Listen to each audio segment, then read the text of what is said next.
नमस्कार दोस्तों, news centre by Jitu में आपका स्वागत है। तो आइए शुरू करते हैं। इंडियन पॉलिटी, ये आपके लिए हम आपको 10 क्वेश्चन कराएंगे हैं इसमें, और ये आपके यूपी पेट 2022 के लिए काफ़ी इंपॉर्टेंट है। तो देखते हैं। 31, राष्ट्रपति चुनाव संबंधी मामले निम्नलिखित में से किसके पास भेजे जाते हैं? तो याद रखिएगा, ऑप्शन सी उच्चतम न्यायालय।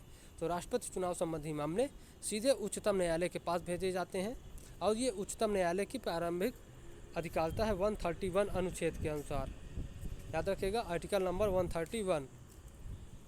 32 देख लेते हैं। राष्ट्रपति पद के उम्मीदवारों को चुनाव प्रचार करने के लिए कितना समय मिलता है?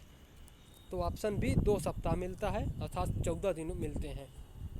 क्वेश्चन नंबर 33 देख लेते हैं। कितने वर्षों के लिए भारत के राष्ट्रपति का चुनाव होता है? तो ये 5 वर्षों के लिए होता है। 34 देख लेते हैं। अनुच्छेद किसके तहत राष्ट्रपति अपने पद ग्रहण करने की तिथि से 5 वर्ष की अवधि तक अपने पद पर बना रह सकता है? तो ऑप्शन बी इसका सही आंसर है। 5-6 कार्यकाल है। अनुच्छेद 56 में राष्ट्रपति के कार्यकाल के बारे में कहा गया है। 35 देख लेते हैं। भारत के राष्ट्रपति को उसके पद से किसके द्वारा हटाया जा सकता है? तो ये संसद द्वारा। ऑप्शन डी इसका सही आंसर है।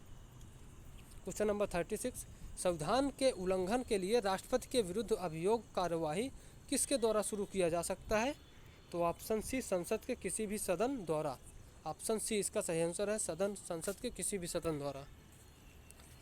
क्वेश्चन नंबर 37, भारत के राष्ट्रपति निर्वाचित होने के लिए किसी व्यक्ति की न्यूनतम आयु कितनी होनी चाहिए? तो इसका सही आंसर है ऑप्शन डी 35 वर्ष होनी चाहिए। क्वेश्चन नंबर 38, राष्ट्रपति का निर्वाचन किस प्रकार से होता है? तो इसका सही आंसर है अप्रत्यक्ष रूप से होता है राष्ट्रपति का निर्वाचन। 39 देख लेते हैं। राष्ट्रपति पद के निर्वाचन हेतु कौन सी पद्धति अपनाई गई है?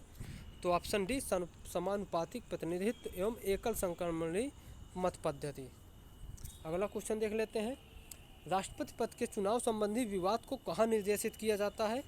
तो ये उच्चतम न्यायालय में निर्देशित किया जाता है। याद रखिएगा, उच्चतम न्यायालय की प्रारंभिक अधिकारिता है 131 अनुच्छेद के अनुसार। 41 देख लेते हैं। भारत के राष्ट्रपति की तुलना में इनमें से किससे करना सर्वाधिक उचित है? तो ये ब्रिटेन के सम्राट से। ऑप्शन सी इसका सही आंसर है। क्योंकि भारत में ब्रिटिश संसदीय शासन प्रणाली को अपनाया गया है, इस कारण से भारत के राष्ट्रपति को ब्रिटिश के सम्राट से तुलना करना ज़्यादा सर्वाधिक उचित है। अगला क्वेश्चन देख लेते हैं। 42, भारत में कार्यपालिका का अध्यक्ष निम्नलिखित में से कौन होता है? तो ये राष्ट्रपति होता है। Option A. 43 देख लेते हैं। संघ की कार्यपालिका शक्ति किसमें निहित होती हैं? तो ये मंत्रिपरिषद में निहित होती हैं। याद रखिएगा। 44 देख लेते हैं। भारतीय संविधान के अनुसार देश का प्रथम नागरिक निम्नलिखित में से कौन होता है? तो ये राष्ट्रपति होता है। 45 देख लेते हैं। निम्नलिखित भारतीय संविधान के अनुसार संघ की कार्यपालिका शक्तियाँ निम्नलिखित में से किसमें निहित होती हैं? तो ये राष्ट्रपति में निहित होती हैं। 46 देख लेते हैं। भारतीय संविधान के अनुसार देश के तीनों सेनाओं का अध्यक्ष निम्नलिखित में से कौन होता है? तो भारतीय संविधान के अनुसार देश की तीनों सेनाओं का अध्यक्ष राष्ट्रपति होता है। ऑप्शन ए इसका सही आंसर है। 47 देख लेते हैं। भारत का राष्ट्रपति निम्नलिखित में से क्या होता है?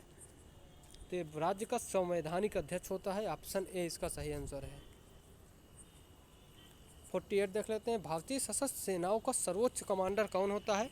तो ये भारत का राष्ट्रपति होता है। ऑप्शन ए इसका सही आंसर है। 49 नंबर देख लेते हैं। भारत के राष्ट्रपति के लिए आवश्यक योग्यता कौन सी है, कौन सी नहीं है? तो ऑप्शन डी, वह संसद का किसी सदन का सदस्य होना चाहिए, ये इसकी आवश्यक योग्यता नहीं है। ऑप्शन डी इसका सही आंसर है। 50 नंबर देख लेते हैं। राष्ट्रपति का चुनाव निम्नलिखित में से किसके द्वारा संचालित किया जाता है?